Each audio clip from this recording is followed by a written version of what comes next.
Seorang mahasiswa Ardiayana Akmal, 23 tahun, ditetapkan sebagai tersangka kasus pembunuhan dan kekerasan seksual terhadap siswi SMP berinisial JS, 15 tahun.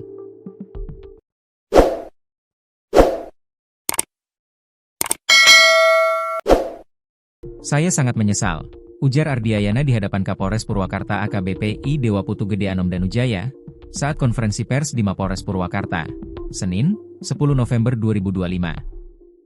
Kapolres menjelaskan, pelaku dan korban pertama kali saling mengenal melalui media sosial pada Oktober 2025. Komunikasi keduanya berlangsung intens hingga akhirnya sepakat untuk bertemu pada Jumat, 17 Oktober 2025, sore. Pelaku menjemput korban di salah satu sekolah di Kampung Hegarmanah, Desa Karoya, Kecamatan Tegalwaru, menggunakan sepeda motor Honda Supra 125, ujar Anom dikutip dari Tribun Jabar. Pertemuan yang semula tampak biasa itu justru berujung tragedi. Setibanya di rumah pelaku, korban menolak saat diajak berhubungan intim, hingga pelaku kemudian melakukan kekerasan dan pemerkosaan hingga korban meninggal dunia. Hal lebih memilukan, jasad korban dibiarkan di kamar selama sekitar 8 jam, dari pukul 17 hingga pukul 1 waktu Indonesia Barat. Saat rumah dalam keadaan sepi, ia membawa tubuh korban dan membuangnya di tepi aliran sungai yang berjarak sekitar 30 meter dari rumah. Selain kekerasan seksual dan pembunuhan, pelaku juga diketahui mengambil barang milik korban. Polisi pun menjerat Ardiayana dengan sejumlah pasal pidana. Total, pelaku dijerat berlapis mulai dari UU Tindak Pidana Kekerasan Seksual, UU Perlindungan Anak, hingga pasal pembunuhan dan penganiayaan. Ancaman hukuman maksimal 16 tahun penjara, ujar Anom. Polisi kini masih melakukan pemeriksaan lanjutan dan menyita sejumlah barang bukti dari lokasi kejadian. Tampang mahasiswa yang bunuh dan ruda paksa siswi SMP, jasad disimpan di kamar.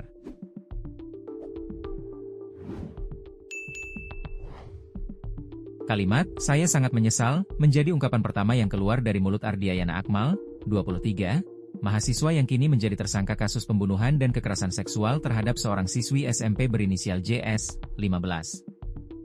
Pengakuan itu disampaikan langsung di hadapan Kapolres Purwakarta AKBP I Dewaputu Gede Anom Danujaya, saat konferensi pers di Mapolres Purwakarta, Senin, 10 November 2025.